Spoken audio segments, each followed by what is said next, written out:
जय मसीह की। प्रकाशित वाक्य की बाइबल स्टडी चल रही है और मेरे YouTube channel Hindi Gujarati Bible study में आपका स्वागत है। आज का वचन है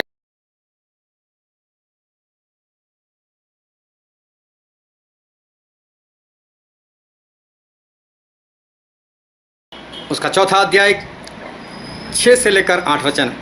और उस सिंहासन के सामने मानो बिल्लोर के समान कांच का सा समुद्र है, और सिंहासन के बीच में और सिंहासन के चारों ओर 4 प्राणी हैं। सिंहासन के बीच में और सिंहासन के चारों ओर 4 प्राणी हैं, जिनके आगे पीछे आंखें ही आंखें हैं। पहला प्राणी सिंह के समान है, दूसरा प्राणी का मुंह बछड़े के समान है, तीसरे प्राणी का मुंह मनुष्य का सा है, और चौथा प्राणी उड़ते हुए उकाब के समान है। और चारों प्राणियों के 6 पंख हैं, और चारों ओर और भीतर आंखें ही आंखें, और वे रात दिन बिना विश्राम किए यह कहते रहते हैं कि पवित्र पवित्र पवित्र प्रभु परमेश्वर सर्वशक्तिमान, जो था और जो है और जो आने वाला है। यहाँ पर 4 प्राणी की बातें की गई है। ये 4 प्राणी कौन है? ये 4 प्राणी क्या दर्शाते हैं? प्रकाशित वाक्य जो लिखा है वो दिखता नहीं, और जो दिखता है वो लिखा नहीं। ये कोडवर्ड में लिखा हुआ है। ये बिना पवित्र आत्मा हम नहीं समझ सकते कौन हो सकते 4 प्राणी, या ये 4 प्राणी क्या दर्शाता है। मेरे YouTube चैनल को सब्सक्राइब करो, साथ में बेल आइकॉन टच करो, ताकि आप परमेश्वर के ज्ञान में बढ़ते जाओ। तो यहाँ पर 4 प्राणी की बातें की है। उसमें सबसे पहला है प्राणी, वो है सिंह के समान। उसका मुंह सिंह जैसा है। सिंह जो है उसको जंगल का राजा मानते, वो जंगल का राजा है। एक बार जंगल के सारे पशु पंछी एक हो गए और बोलते हमको राजा चाहिए, हम राजा बनाते। तो बोले चलो हाथी को बनाते, हाथी बहुत बड़ा है, उसको बनाते। हाथी बोलता है नहीं, मुझे डर लगता है, मैं नहीं बनूंगा, ये वो। तो कोई बोलता है लोमड़ी को बना दो, ये बहुत चालाक होता है।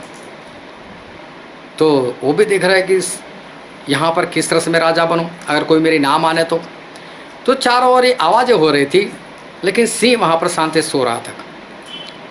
लेकिन इनकी आवाज़ से वो क्रोधायमान हो गया और जोर से उसने दौड़ा, और सभी लोग डर गए। सभी लोग बोलते तू ही राजा।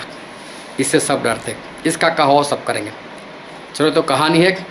लेकिन सिंह को जंगल का राजा जो है वो जंगल का राजा कहते। और सिंह जो है वो कौन है और सिंह किसको दर्शाते हैं? ये धरती जो है वो एक जंगल के समान है। क्यों? क्योंकि शैतान ने सभी का कब्जा जो है ले लिया है।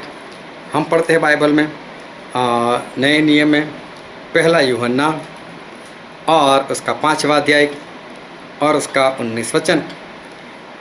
हम जानते हैं कि हम परमेश्वर से है और सारा संसार उस दुष्ट के वश में पड़ा है। सारा संसार तो दुष्ट मतलब शैतान के वश में पड़ा है। तो फिर धरती जो है वो धरती कैसे बन गई होगी? धरती फिर ऐसी बनी होगी। फिर हम पढ़ते हैं प्रकाशित वाक्य उसका 5वां अध्याय उसका 5 वचन।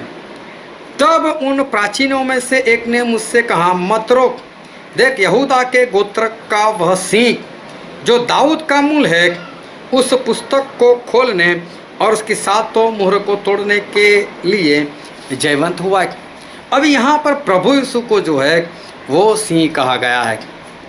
यहूदा के गोत्र का सिंह मतलब प्रभु यीशु, उनको सिंह कहा गया है। और फिर हम पढ़ते हैं यूहन्ना और उसका 18 अध्याय और उसका 37 पिलातुस ने उससे कहा, तो क्या तू राजा है?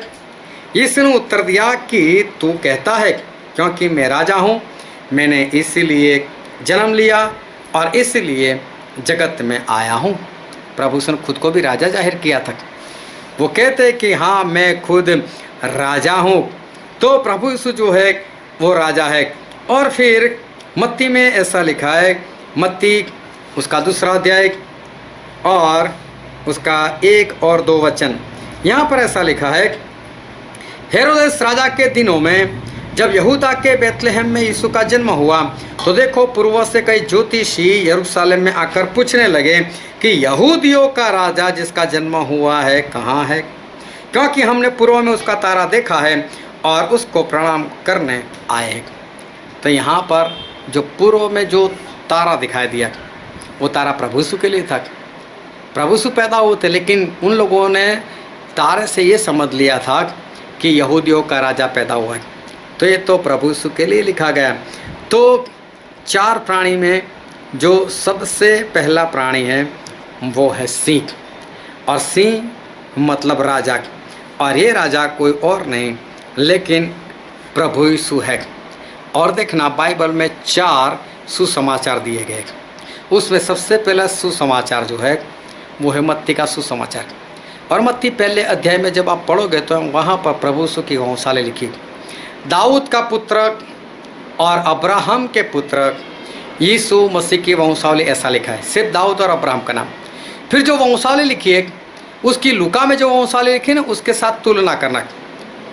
तो मत्ती में नाम कुछ कम दिए, उसका कारण यही था कि मत्ती प्रभु यीशु को राजा समझकर वो मत्ती का सुसमाचार लिख रहे। उन्होंने प्रभु यीशु का वर्णन एक राजा के हिसाब से किया है, वो प्रभु यीशु को राजा दर्शाते।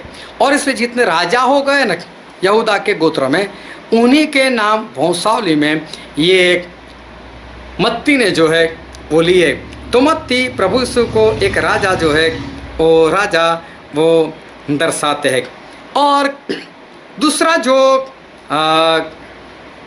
प्राणी दिखाई दिया वो है बछड़े के समान। और बछड़ा मतलब मजदूरी करने वाला बैल, वो खेत में मजदूरी करता है और परमेश्वर ने ऐसा कहा कि मुझे मजदूर चाहिए। प्रभु सुन भी ऐसा कहा, मरकुस 10वां अध्याय 45वां वचन, कि मैं सेवा करवाने नहीं, मैं सेवा करने के लिए आया हूँ। तो वो सेवक बनकर आए थे। और मरकुस वो जब लिखते हैं अपना सुसमाचार तो प्रभु यीशु को एक सेवक समझकर लिखते, इसलिए देखो कहीं पर वंशावली नहीं है, डायरेक्ट उनके काम शुरू कर दे। और मरकुस में देखना तो ज़्यादा चमत्कार की बातें लिखी हुई, सेवक की बातें लिखी हुई, और वो प्रभु यीशु को एक सेवक समझकर ये बातें जो है वो लिखते हैं। और हम बाइबल में से एक वचन पढ़ते हैं, 1 कुरिन्थी उसका 9 अध्याय, 1 कुरिन्थी 9, और हम पढ़ेंगे 8, 9 और 10 वचन। क्या मैं ये बातें मनुष्य की रीति पर बोलता हूँ? क्या व्यवस्था भी यही नहीं कहती कि मूसा की व्यवस्था में लिखा है कि दाउन में चलते हुए बैल का मुँह न बांधना? क्या परमेश्वर बैलों ही की चिंता करता है या विशेष करके हमारे लिए कहता है? हाँ, हमारे लिए लिखा गया, क्योंकि उचित है कि जोतने वाला आशा से जोते और दावने वाला भागी होने की आशा से दावनी करे। तो सेवक मतलब कि बछड़ा बैल। और प्रभु यीशु को मरकुस एक सेवक समझकर अपना सुसमाचार लेते हैं। लुक्का का सुसमाचार जो है उन्होंने प्रभु यीशु को एक इंसान समझकर लिखा है। और प्रभु यीशु भी बार बार बोलते मैं मनुष्य का पुत्र, मैं मनुष्य का पुत्र, इस तरह से। और इसलिए जब लुक्का का सुसमाचार आप पढ़ोगे ना तो उसके 3 अध्याय में जो प्रभु यीशु के वंशावली लिखी है वो आदम से लेकर लिखी हुई, मत्ती की तरह नहीं लिखी, आदम से लिखी है। मतलब ये प्रभु यीशु जैसे एक इंसान का पुत्र है उस तरह से। और यूहन्ना ने जब सुसमाचार लिखा तो प्रभु यीशु को एक यूहन्ना से पहले एक बात मैं बता देता हूँ कि तीसरा जो प्राणी दिखाई दिया वो तीसरा प्राणी वो तो इंसान का मुंह था उसका। और प्रभु यीशु को लूका इसी तरह से लिखते हैं कि जैसे वो मनुष्य पुत्र है। और इसलिए उन्होंने जब वंशावली लिखी प्रभु यीशु की लूका 3 में तो वहाँ पर आदम से लेकर प्रभु यीशु तक वंशावली लिखी, सभी के नाम लिख दिए गए। तो लिखा कि ये मनुष्य का पुत्र है। और प्रभु यीशु भी अपने आप को मनुष्य का पुत्र वो जाहिर करते थे। और चौथा प्राणी जो दिखाई दिया वो तो उकाब की नाई था, उड़ते हुए उकाब की नाई। और उड़ता हुआ उकाब जो है वो परमेश्वर को दर्शाता है।